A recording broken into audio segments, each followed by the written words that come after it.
So mga kabanat, good morning. So mamayang hapon, State of the Nation na ni President Duterte. Ang huling State of the Nation niya, pang-anim.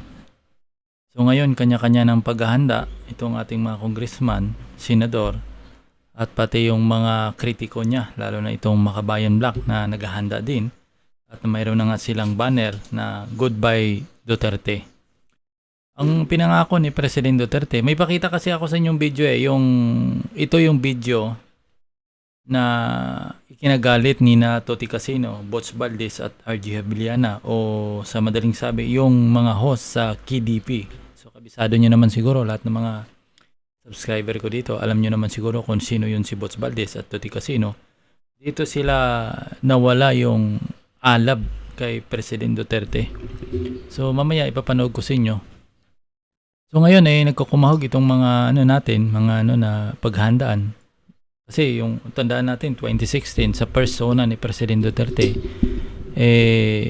nangako siya sa war on drug. Sa akin yung bigay ko kay President Duterte sa war on drug nasa mga 8 din naman, halos din naman, laking tulong din naman at saka malaking improvement din, nakakatulong. Saka marami ding sumuko. Saka sa akin good yung yung very good yung war on drug niya. Pero sa corruption, kasi kalinsabayan na pahayag niya na tapusin yung corruption, tapusin yung war on drug. Sa war on drug good, pero sa corruption parang wala Parang hindi talaga ako 50-50 sa doon Kasi hindi naman natin nakita na hinabol niya talaga yung malalaking tao. Lahat nating nakikita, wala tayong nakikita na big fish, kumbaga. Puro mabababa lang talaga yung hinuli niya. 'Di ba? Kung patungkol naman sa tinatawag natin na para i-aasinso sa ating bansa, na makakatulong talaga sa ating bansa, wala rin. Halimbawa, yung kuryente. Kaya nga itong related dun sa ipapakita ko sa inyo, kuryente at saka tubig.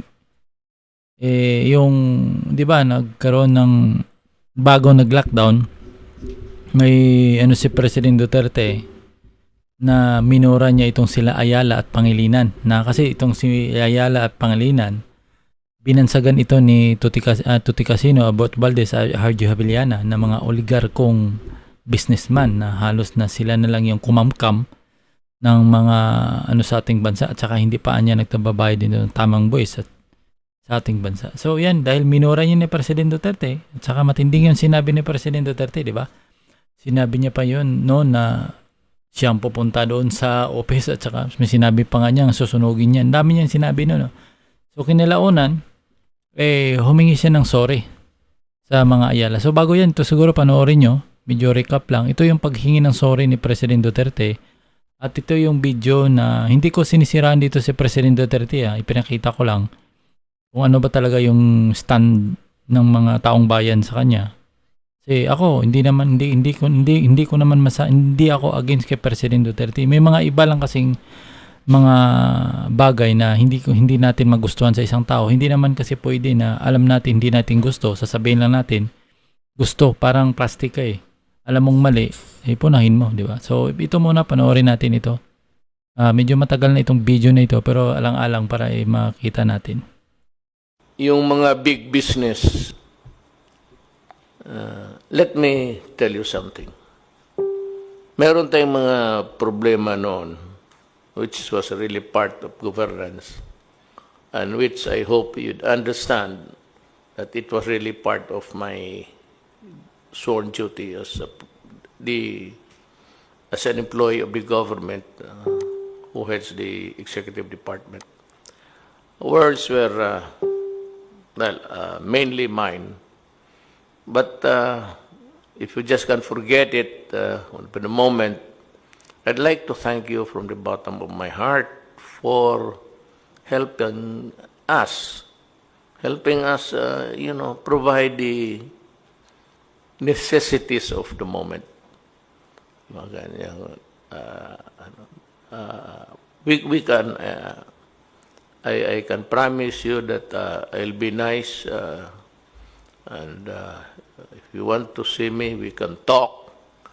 And naubos na yung pagkasuplado ko kasi dahil sa the COVID, the COVID humbled me that with the kind of pala. response that you gave, showed to the public, it's a humbling experience also for me that, baka kailangan mo rin sila balang araw. So maybe there would be a lot of legal issues, but we can talk. I'm ready to talk, and I'd be reasonable. Yung mga masakit kong salita to the Ayalas and to Pilinan. si Pangilinan, I apologize. So yan ang pahayag ni Presidente Duterte noong bago dumating o pumasok na yung COVID sa atin. Mga hindi ako magkamala, early mga April 2020, itong pahayag ni Presidente Duterte na humingi siya ng sorry. Yun ang isa din na sinabi ni Presidente Duterte, we talk, we can talk. Pero saan na? Kasi napakalaking singilin ito eh. Ito yung problema na hindi naharap ni President Duterte. Nawala yung focus niya talaga. Hindi ko sinasabi na wala siyang ano siya. Problema lang, marami siya. Parang ang nadating, yung sinasabi niyang war on corruption, wala talaga siyang, para sa akin, wala siyang na-achieve talaga. Bagamat mayroon siyang tinatanggal. Pero ang tinatanggal niya yung mababang tao lamang. Wala tayong nakikita. Halimbawa, corruption, Paildon. Halimbawa no, hindi ko naman sinabi, nagnanakaw si Paildon. Ang sa akin lang, ang pagiging corrupt kasi, hindi lang naman siya sa larangan nagnakaw ng pera eh. Maaring kinurap mo yung kapangyarihan mo, hindi mo ginawa yung trabaho mo, parang negligent ba, di ba? Parang sa hindi mo ginawa ang ano. So, ang problema kay President Duterte, tinanggal niya nga doon si Paildon, nilipat-lipat niya lang ng posisyon eh. Parang recycle. Yun ang problema. So patungkol naman dito sa mga malalaking business na ito sana, okay lang yung humingi ka ng sorry. Dapat binigyan mo talaga ng ng diin yung talagang babayaran. Ang pagtulong kasi ng mga mamayaman ng obligasyon nila yan kasi sa bansa sila natin eh. Hindi naman sila kasi kailangan nila talaga tumulong eh. Tsaka kailangan nila yan na tumulong dahil nga Pilipino sila. So, halimbawa, humingi ka rin naman ng sorry. Sana hindi natapos yung usapin na pagbayarin mo sila. Kasi sinabi sila, tumulong sila. Pag sinabi kasing tulong, bukod yan sa atwal na bayarin nila talaga. Ako, halimbawa, kailangan mo isang tao, halimbawa, na kailangan niya ng tulong, tutulungan kita. Pero yung utang ko, talagang utang yun. Iba yung tulong, iba yung utang. Ang utang kasi, iba yan kaysa sana, hindi yung parang hanggang natapos na lang yung termino, parang wala siyang ginawa patungkol dito sa, halimbawa, sa kuryente. Diyan tayo umaalma na nilagay niya nga dyan si Kose. Pero wala din nangyari, hindi niya control. Kaya sa war on corruption, wala siyang nagawa para sa akin. Sa war on drug, build, okay yan, may nagawa siya. Pero talagang prioridad mo na talagang makatulong sa taong bayan, sa tingin ko wala siyang na-achieve, no? Na talagang tulong ba na para sa kakaginhawa ng ating taong bayan. Kasi gusto ko talaga na tutukan sana ng isang presidente pag ako lang ang magsasuggest.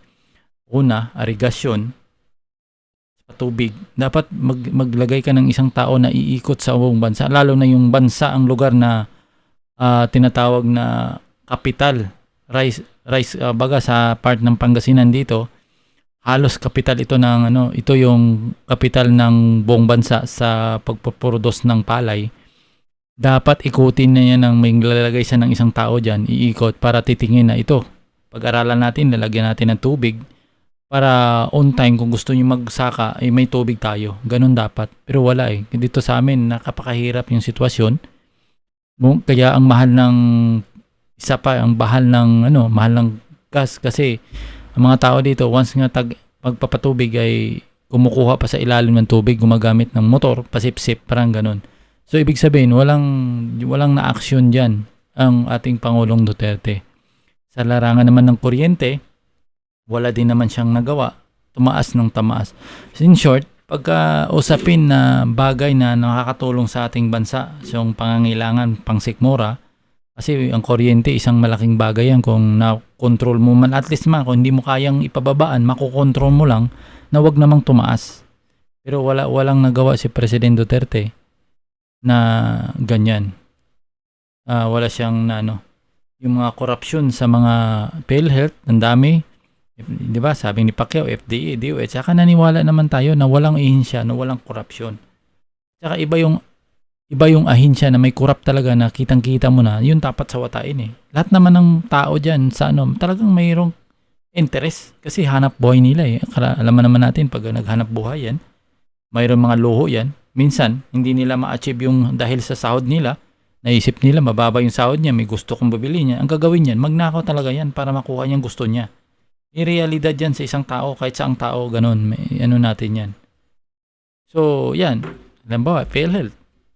Sa kabahaba ng pagdinig, halos nalustay na yung pera ng PhilHealth. Walang nakulong. Absuelto. Yan ang number 1 na wala siyang walang napanagot. Dahil napansin ko kasi, lahat naman kasing inappoint ni President Duterte sa matataas na opisyalis, halos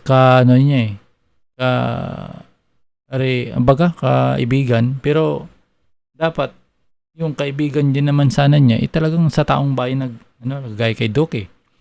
Lagi nating sinasabi itong si Duque. Kaya nasira ang pangalan ni President Duterte dito sa paglaban sa droga sa pandemya na ito dahil nga kay Duque at saka Domingo. Walang ginawa kasi. Wala tayong nakikitang solusyon kay Duque at saka Domingo kundi lockdown.